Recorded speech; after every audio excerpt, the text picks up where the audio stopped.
En 30 minutos, MF Economía e Inversiones y Radio 1000 te traen los principales temas económicos del mundo y de Paraguay con Economía a 1000. Llegó la hora de conocer a la pick-up que va a redefinirlo todo. Un vehículo con una fuerza increíble, con una capacidad sorprendente, con tecnología nunca vista en el segmento. Y además, un diseño extraordinario. La pick-up, el líder de la raza fuerte, está creando un nuevo estándar en la categoría. Llegó la nueva generación de Ford Ranger. Prepárate para lo imposible.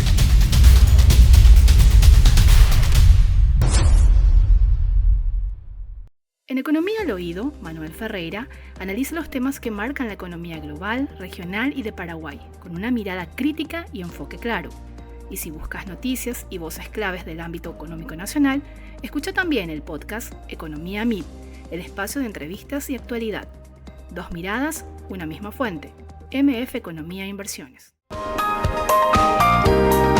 Pero muy buenos días, bienvenidos al primer día de la semana, hoy lunes 20 de julio del año 2026, avanzando muy rápidamente este séptimo mes del año 2026 con muchísima información, análisis y por supuesto entrevistados de primerísima mano en este espacio económico, recordando que es en coproducción con la consultora MF Economía e Inversiones y por supuesto Radio 1000, quien les saluda, Prince Otto, y en ausencia de Ada Caballero, quien envío un saludo muy especial, mañana ya estará con nosotros.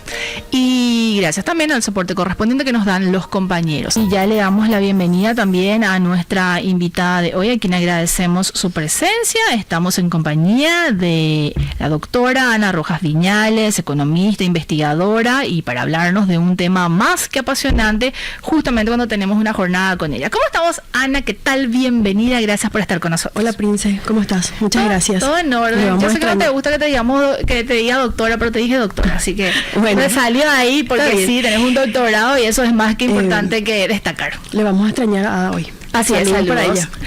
Ana, hoy vamos a hablar de un tema que de hecho consideraría, y vos que sos especialista en el tema, el pilar o la base de la economía cuando estamos hablando de la población, porque es finalmente la que va a determinar de cierta manera cómo va a tener el comportamiento, cómo va a ser el comportamiento económico en general, si vamos a tener más mano de obra quizás, si el bono demográfico llegó a su fin, inició, etcétera, etcétera. Así que vamos a hablar de los cambios demográficos y su impacto en la economía y también un poco de la juventud. Así sí, es. En cada una de las etapas por las que transita la población tiene un potencial y unos desafíos diferentes para las políticas públicas e incide de manera distinta también en cómo se desarrolla la economía. Entonces yo creo que cada etapa del ciclo de vida tiene un papel que desempeña en la sociedad. De hecho, tenemos también una presentación para hacer el soporte correspondiente. Le pedimos a los compañeros que nos den, por favor, aquí está. Sí, yo traje una presentación con unos datos que me parece importante resaltar. Estos son del Instituto Nacional de Estadística. Todos los datos que vamos a ver hoy son del INE. Y la población estimada, según las proyecciones del año 2024 de Paraguay, está en alrededor de 6.372.000 personas, con una distribución casi del 50% de hombres y mujeres. Sí. Siguiente. La siguiente lámina, por favor, compañeros. La semana pasada se tuvo la quinta jornada nacional de estadística en la que se presentaron varios estudios de un conjunto de investigaciones que se hicieron desde el año pasado con datos del censo. Y estos estudios fueron 8 en total, 8 se van a presentar seguramente a fin de año, entre los cuales está el mío que les voy a avisar también para que quienes quieran ir a escuchar. Se presentó la manera en que se está transformando la población en Paraguay en diferentes ámbitos, ¿verdad? Y la base para entender cómo se está transformando nuestra población, yo creo que es mirando cómo a lo largo de los diferentes años, de las diferentes décadas, y aquí podemos ver a través de las pirámides poblacionales, cómo se va modificando la estructura poblacional y qué representa tanto para las políticas públicas para el financiamiento de las políticas sociales y también como esto representa un potencial para el crecimiento económico. Si nosotros miramos la primera pirámide poblacional, que es de 1950, sí, vemos que la base es amplia, con una cúspide bastante pequeña. Lo que nos muestra es que esta es una población básicamente joven, con un alto nivel de natalidad y de fecundidad de la población. Allá por el año 1950. 1950. Para remarcar nada más, sí. Sí, y donde había un mayor porcentaje de hombres que mujeres. Si nosotros miramos del lado izquierdo, vemos que hay más hombres que mujeres. Okay. Después, en el año 2000, esta pirámide se fue transformando, ensanchando la mitad de la pirámide, es decir que va disminuyendo la tasa de fecundidad y de natalidad y se va ampliando la población que tiene de 15 para arriba. Sin embargo, todavía la cúspide, si nosotros nos fijamos, es muy fina, muy pequeña. Con ¿La cúspide te referís al grupo etario de adultos mayores? A la población, bueno, los adultos mayores, según la ley acá en Paraguay, la ley de adultos mayores es de 60 años y más, pero el programa de atención a adultos mayores es de 65 años. Clarísimo. Entonces, nosotros si hablamos acerca de la población adulta mayor, estamos hablando de la población que tiene más de 65 años. Pero específicamente, en este caso todavía vemos que la población de 80 años y más representa una porción muy pequeña de la población en el año 2000, con una base más fina, más angosta, pero una población que se encuentra concentrada dentro de la población de 15 años y más. Ana, perdón la pregunta. Cuando vemos que no hay una variación significativa en esa parte que vos le llamas cúspide, ¿se refiere a que básicamente, a que es la expectativa de vida, no supera eso, o incluso hay gente que quizás fallece antes? ¿Hay una explicación ahí sociodemográfica o no? Principalmente tiene que ver con que la esperanza de vida de la población todavía no era demasiado alta.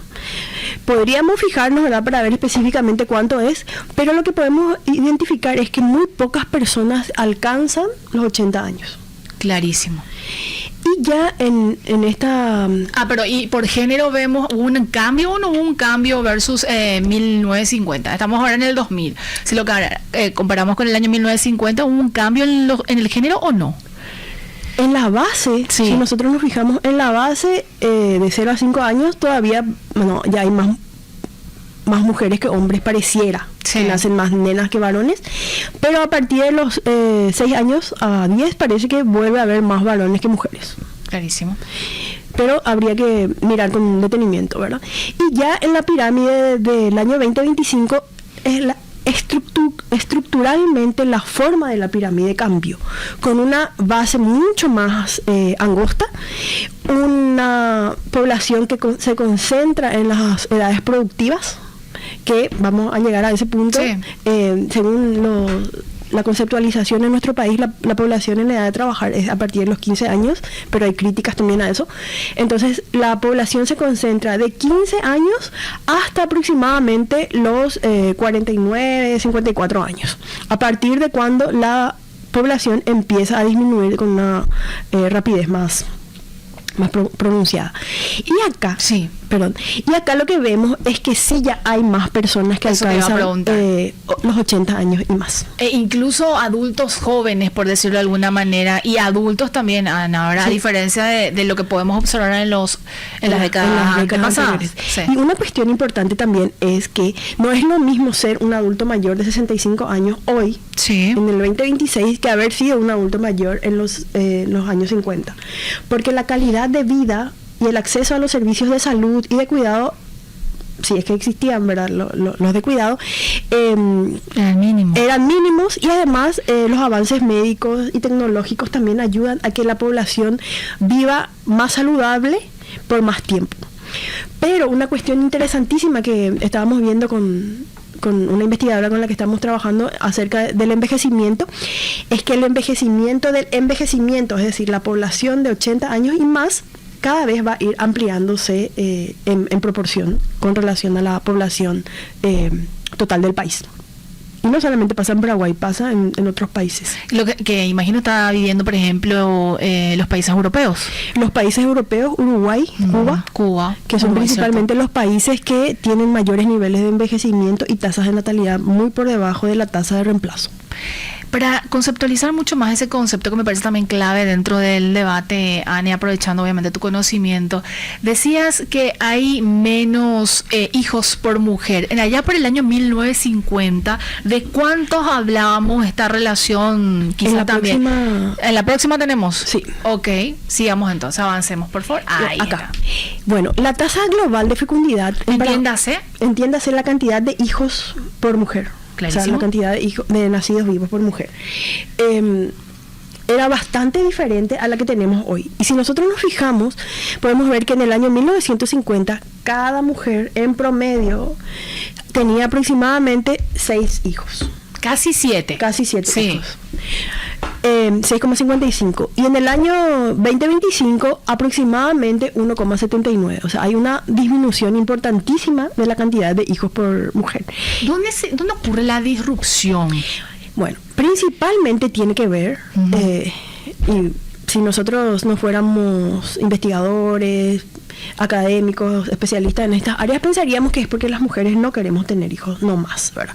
Pero en realidad la principal razón tiene que ver con el aumento acelerado de la inclusión, de la inserción de las mujeres al mercado laboral. Es decir, cuando nosotros pensamos en la economía convencional, sí, y si tenemos que analizar una familia tipo, la idea que se nos viene es padre, o sea, un único proveedor varón, una mujer que hace las tareas de la casa y los hijos, ¿verdad? Pero la inserción de las mujeres al mercado laboral se da principalmente por el crecimiento y la globalización, que ya no es suficiente un solo proveedor en las familias. Entonces, esa idea del único proveedor varón y la mujer como encargada de las tareas de cuidado o del hogar, se complementa, y en algunos casos inclusive pasa a formar como la única proveedora económica de los hogares. Esa es la principal razón. Además de la mayor educación que vamos adquiriendo las mujeres, y también la posibilidad de los métodos anticonceptivos. Es decir, que las mujeres ya pueden tomar decisiones, incluso planificar, etcétera. Sí, pueden tomar decisiones sobre su cuerpo, cuántos hijos tener, cuándo tener. Exacto. Específicamente si quieren tener hijos, ¿verdad? Debido a la inserción laboral y la mayor educación que vamos adquiriendo. Si nosotros, después vamos a ver también, sí, si nosotros analizamos las mujeres que alcanzamos en Paraguay educación terciaria, vamos a ver que hay más mujeres con educación terciaria, doctorados, maestrías y licenciaturas terminadas, que hombres. Que no necesariamente se reflejan los ingresos tampoco, que siempre solemos hablar aquí. Que siempre decimos que mayor educación no necesariamente se traduce en mejores condiciones laborales. Ana, si tuviéramos, y vemos aquí para la gente que nos está escuchando y también quizás nos está siguiendo también por las otras plataformas, decías, en el año 1950 una mujer tenía en promedio casi 7 hijos. Sí. Y al 2025, 1,79, casi 2 hijos. Eso depende evidentemente porque esto se hace en promedio, asumo, ¿verdad? Sí. Si hacemos una suerte de el tiempo, ¿dónde se ve la mayor caída y dónde, y podemos tomarlo como inicio de esa caída para lo que ya se tiene también proyectado? Y si hay un fenómeno que explique eso en el año concreto o en la década concreta. Viste que todas las decisiones que tomamos las personas no solamente impactan en el área donde vos estás tomando tu decisión, ¿verdad? Y si nosotros miramos, y para responder específicamente tu pregunta, ¿dónde se ve la mayor caída de la población, de la fecundidad? Yo creo que se da entre 1995 y el año 2000. Y en realidad podría empezar incluso en 1990, donde empieza a disminuir bastante, 0,5 puntos. 0,5 puntos. Y tiene que ver con que ahí, entre 1990 y el año 2000, la población paraguaya pasó de ser mayormente rural a ser mayormente urbana. Y si nosotros analizamos inclusive hoy cómo están conformadas las familias, cuál es el tamaño promedio de los hogares, cuántos hijos por mujer hay entre zonas urbanas y rurales, siempre vamos a ver que en las poblaciones rurales los hogares son un poquito más grandes, hay un poquito más el tamaño, la cantidad de hijos por mujer es un poquito más alto. Entonces, como se da ese cambio en la composición urbano-rural, yo creo que ahí es donde principalmente cambio. Y el proceso migratorio en el exterior, Ana, también podría estar. Sí. Qué suerte que tocas ese punto. Argentina, España, etcétera. Cuando nosotros cuando Paraguay presentó su censo, los resultados del censo 2022 en agosto del 2023, nos encontramos con una sorpresa de que había sido los 7 millones que esperábamos. Recuerdo perfectamente. Y que se creó ahí como una gran polémica con relación a ese resultado. Y buscando la explicación de por qué se pudo haber dado ese fenómeno, entre otras razones, está en que la mayor migración de la población paraguaya se da en el grupo de mujeres fértiles, en edad fértil. Es decir, mujeres que migran a otros países, especialmente Argentina y España, a trabajar, que están en edad productiva y reproductiva, porque coinciden en nuestra vida esas etapas. Entonces son mujeres que salen del país y no vuelve la misma cantidad de mujeres que se fue. También hay varones, pero la principal razón tiene que ver con la migración femenina.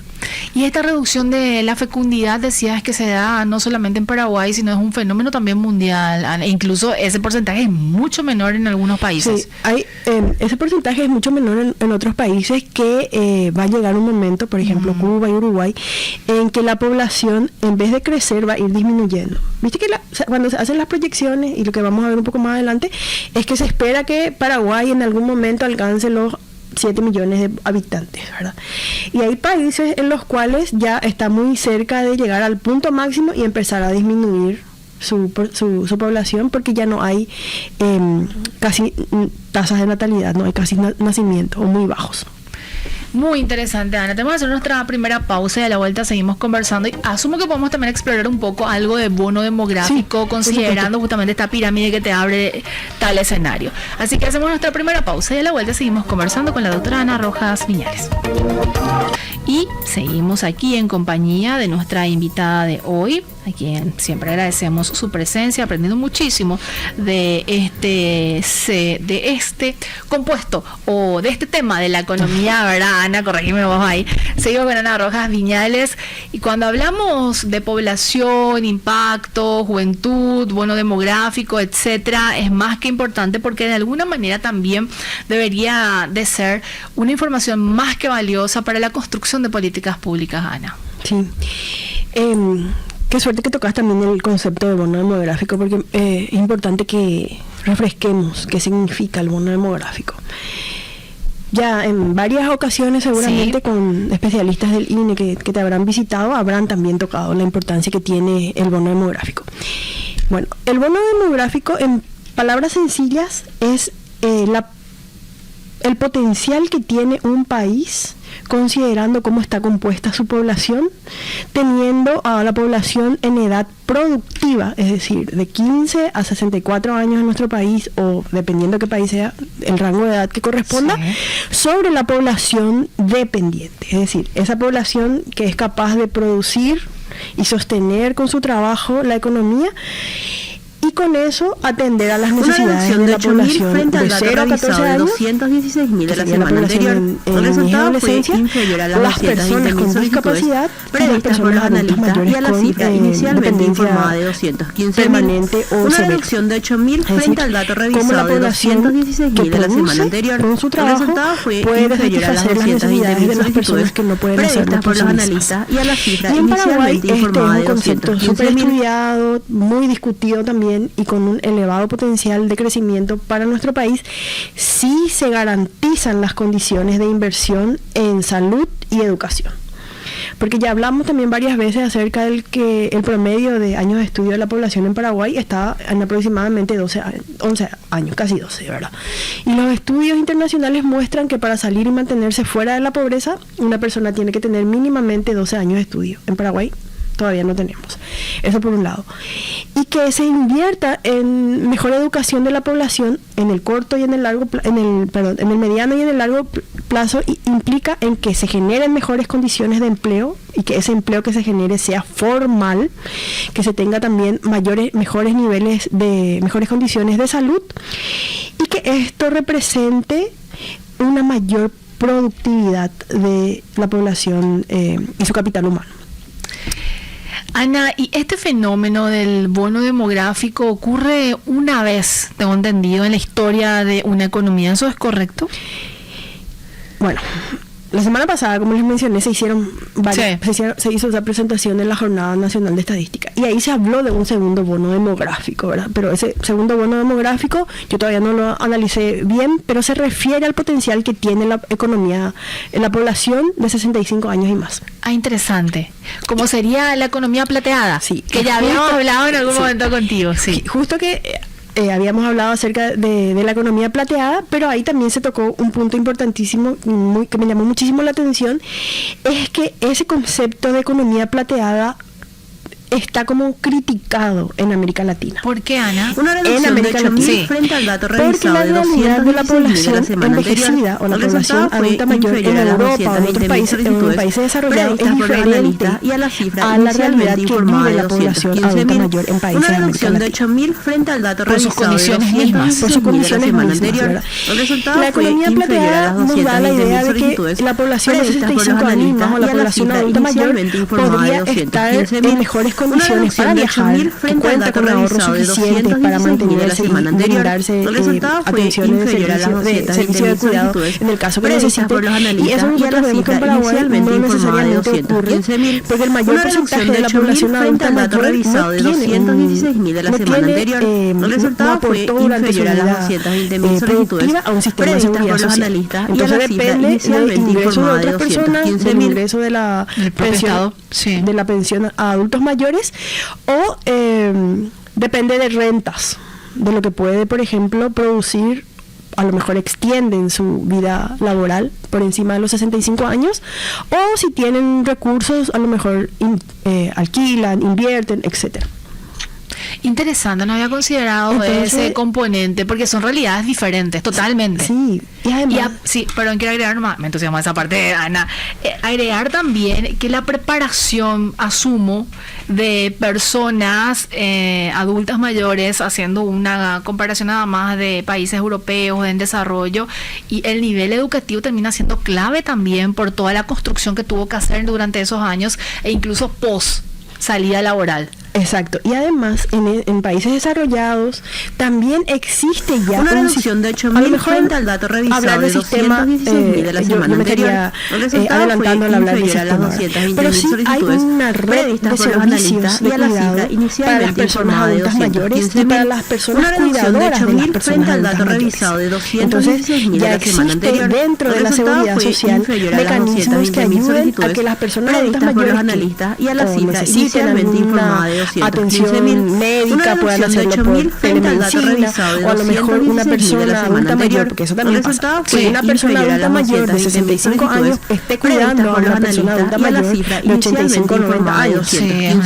Entonces, Paraguay y en otros países también pasa, aquí seguramente más. Y esto representa también una precarización para esa población. Yo todavía no me quiero adelantar porque todavía no lo analicé, ¿verdad? Mal llamada economía plateada. Clarísimo. ¿Entendés? Podemos dejar eso como un tema pendiente otra vez para reactualizar, por decirlo de alguna manera. Sí, para investigar más también, ¿verdad? Claro. ¿Cuál es el concepto que se está discutiendo como más apropiado para la realidad de la población adulta mayor en América Latina?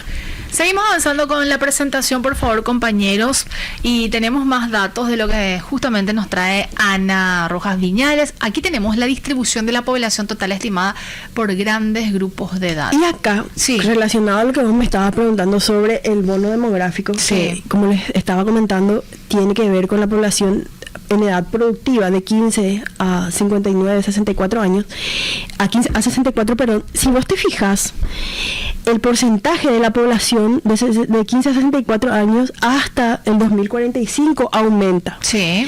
Y a partir, en realidad es 2047 donde empieza a disminuir, pero a partir del 2045 la proporción de la población de 15 a 64 años va a empezar a disminuir y va a aumentar aún más rápido la población de 65 años y más. Y más rápido todavía aumenta la población de 80 años y más. Y una cuestión importante también, ya que estamos haciendo comparaciones con otros países y con otras regiones del mundo, es que en América Latina la población adulta mayor, o sea, la población envejece el doble de rápido de lo que envejeció o envejece la población en Europa. Y volvemos a lo que discutimos o planteamos inicialmente, por las condiciones mismas en las que quizás hubo el tratamiento durante todo ese proceso, llegó a esa edad, etcétera. O sea, son varios componentes. Llegó a esa edad, los sistemas de seguridad social son más sólidos.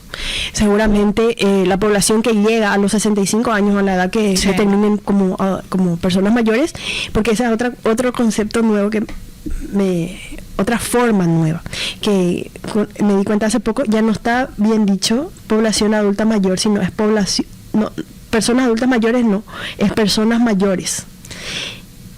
Ya no ese adulta mayor como una palabra intermedia. Entiendo. Entonces ya se empieza a discutir el concepto de personas mayores cuando hablamos de los de 65 años y más. Y acá en esta barra de distribución, Ana, vemos también una disminución muy sostenida de la población de 0 a 14 años en este corte de 2024 y ya con la proyección 2050, tal como habías mencionado. Si te fijas, entre el 2024 y el 2050 hay una disminución de aproximadamente 8 puntos porcentuales. Así mismo. Es decir, que esos 8 puntos porcentuales se distribuye tanto entre la población de 15 a 64 como de 65 años y más. Y volviendo a los servicios de cuidado y la inversión en educación y salud, lo que se estaría invirtiendo en atender las necesidades de la población de 0 a 14 años, se está redistribuyendo entre las políticas públicas y los servicios de cuidado o de atención que requieran las personas en edad productiva, que serían, por ejemplo, las licencias de maternidad, las licencias parentales, las vacaciones, los accidentes, etcétera, y los servicios de atención. Hay diferentes servicios de cuidado para las personas adultas mayores. Están los centros de día, que en algún momento seguramente sería interesante que analizáramos, que son centros como guarderías, pero para adultos mayores que tienen la posibilidad y son autónomos físicamente todavía. Entonces se van a compartir, a pasar el día, a aprender cosas, habilidades, etcétera. Y también los centros de atención de larga duración, que son aquellos centros para las personas que tienen dependencia severa o permanente, para las personas que ya no se levantan, etcétera. No son necesariamente los hogares de adultos mayores, sino son centros en los que por un periodo determinado pueden asistir. Tenemos que hacer nuestra segunda y última pausa. A la vuelta seguimos conversando con Ana Rojas Viñales. Gracias por la compañía, último tramo de Economía Mira, aquí en compañía de la doctora Ana Rojas Viñales. Ana, tenemos otra presentación, la última, como para ir sustentando los datos. Justamente estábamos conversando de esta relación de dependencia discriminada, obviamente, entre el total niños y personas mayores. ¿Qué significa, a modo de recapitular esto, Ana? Bueno, relacionado con el concepto de bono demográfico que estábamos hablando recién, la razón de dependencia es la cantidad de personas que dependen, la cantidad de personas de 0 a 14 y de 65 años y más que dependen de la población en edad productiva, de 15 a 64. Y se puede clasificar por dependencia de niños, niñas y adolescentes y la dependencia de adultos mayores. Y acá lo que vemos es que la razón de dependencia, la línea de abajo, que es la dependencia de adultos mayores, relacionado con todo lo que estuvimos viendo desde el principio, como la tasa de fecundidad disminuye y aumenta la proporción de personas de 65 años y más, la razón de dependencia de los adultos mayores se fue aumentando a lo largo de los años y va a alcanzar un punto en el que va a igualar a la razón de dependencia de niños, niñas y adolescentes, que es la segunda línea, la que está en el medio, la verde, que también relacionado a los cambios demográficos que estuvimos viendo recién, va a ir disminuyendo a lo largo del tiempo. Va a haber un cruce ahí. Va a haber un cruce. Va a llegar un momento en que la razón de dependencia de adultos mayores va a ser más alta que la razón de dependencia de niños, niñas y adolescentes. Y la suma de estas dos tasas, razones de dependencia, es la línea anaranjada que está ahí arriba, que si te fijas, empezó a disminuir, llega a una etapa en la que alcanza una meseta y empieza a aumentar. Sí, eso precisamente es porque va a haber cada vez más adultos mayores dependiendo de por la población productiva. Este comportamiento o estas proyecciones pueden tener algún cambio si es que de aquí en adelante se aplican algún tipo de acciones, medidas que reviertan ciertamente, o es complicado hacerlo en tan poco tiempo quizás, Ana? En China, por ejemplo, sí. Yo sé que hay programas que incentivan a la natalidad, porque viste que hubo una época en que en China se podía tener solamente un hijo y te daban, no sé, la posibilidad de tener otro si era mujer, creo, o si era varón, no me acuerdo. Uh-huh. Pero habían políticas de control de la natalidad en ciertos países, y hoy, por ejemplo, yo sé que hay en ciertos países también algunos programas que incentivan tener mayor cantidad de hijos. Esa podría ser una forma en la que estas relaciones de dependencia puedan cambiar, pero no creo que pasen en tan corto plazo, porque no es tener hijos no es una decisión que se debería tomar, ¿verdad?, a la ligera. Además, hay un estudio de UNFPA que se presentó el año pasado en el que se presentaban las razones por las que bajaba la tasa de natalidad, y entre las razones precisamente estaban, en primer lugar, las cuestiones económicas, o sea, lo incierto del futuro en términos económicos y laborales, como así también las mayores dificultades de concebir para ciertas parejas y familias, ¿verdad? Incluso para las personas que deciden tener hijos estando solteros, ¿verdad? Entonces, no es solamente una cuestión económica, sino también es de salud pública, en que cada vez hay más problemas para concebir. Y hay un cambio también de prioridades para el grupo de los jóvenes, Ana, en el siguiente sentido. Es como que se vuelven, o no voy a incluirme dentro, ¿verdad?, pero es más individualista, inclusive considerando también, imagino, el ajetreo y todo lo que se genera en esta nueva era, por decirlo de alguna manera, con la generación que se va incorporando al mercado laboral, que quieren todo más rápido, etcétera. Como que el ideal de familia también se va transformando a lo largo del tiempo, ¿verdad? Entonces se posponen muchas decisiones con relación a la conformación a la tenencia de hijos.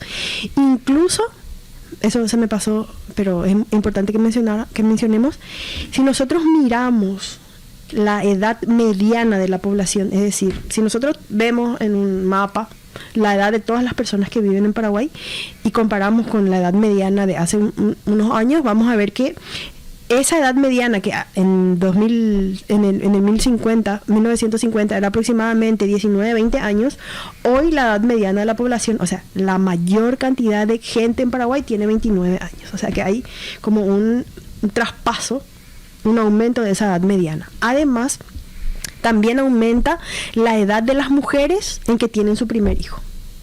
O sea, hoy hay mujeres en Paraguay que llegan a, no sé, a los 25, 30 años y todavía no tienen hijos, cuando seguramente en esa época a lo mejor a los 25, 30 años tenían 3, 4 hijos. Así mismo. Entonces se posponen muchas decisiones de planificación familiar por cumplir otras expectativas de vida que tienen que ver con lo económico, con lo laboral, con los logros académicos, etcétera. Ana, ¿dónde este análisis y otros la gente puede encontrar, explorar? Porque también formas parte de un grupo de investigadores que constantemente realiza actualizaciones vinculadas a temas sociodemográficos, económicos, etcétera. El año pasado, en la revista Paraguay desde las Ciencias Sociales, que es una revista que publica la Universidad de Buenos Aires, publicamos con Verónica Serafini y Claudina Sabatiero un artículo que se titula ¿Por qué importan los cuidados en cada ciclo de vida, a lo largo del ciclo de vida? Es decir, ¿por qué es importante en cada una de las etapas, desde que nacemos hasta que nos morimos? ¿Por qué necesitamos de ser atendidos y contar con servicios de cuidado provistos por el Estado y redistribuidos entre hombres, mujeres y todas las familias? Ese es un artículo muy interesante que nos muestra cómo va cambiando las necesidades de la población a lo largo del ciclo de vida.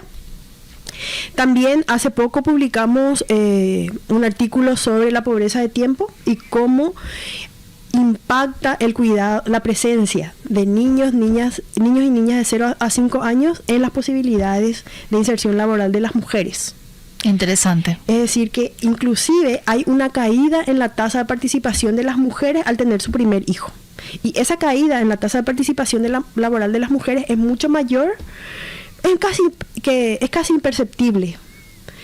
Es casi imperceptible la variación de la tasa de participación laboral de los hombres cuando tienen su primer hijo a cuando una mujer lo hace, ¿verdad? Pese a políticas de beneficios para las mujeres madres. Pese a eso y que termina siendo, me parece, contradictorio también, ¿verdad? Es contradictorio y pese a que Paraguay tiene una de las licencias parentales, igual es poco tiempo, ¿verdad? Sí. Para todo lo que se necesita. Una de las licencias parentales más largas en América Latina, los varones generalmente no hacen uso de esas licencias parentales para acompañar el proceso de cuidado que requieren los recién nacidos. ¿Y qué me preguntaste? Entre tantas cosas que quiero decir.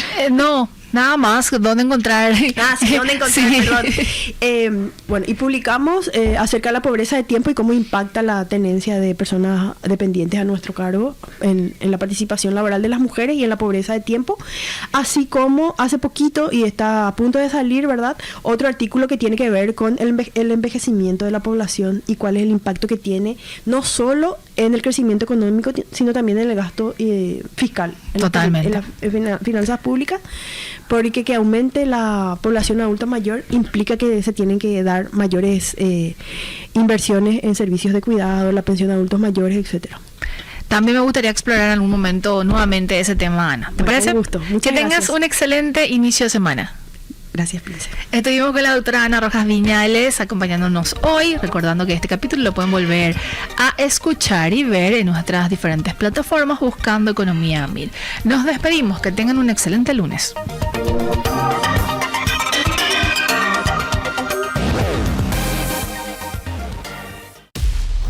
Llegó la hora de conocer a la pick-up que va a redefinirlo todo. Un vehículo con una fuerza increíble, con una capacidad sorprendente, con tecnología nunca vista en el segmento. Y además, un diseño extraordinario. La pick-up, el líder de la raza fuerte, está creando un nuevo estándar en la categoría. Llegó la nueva generación de Ford Ranger. Prepárate para lo imposible.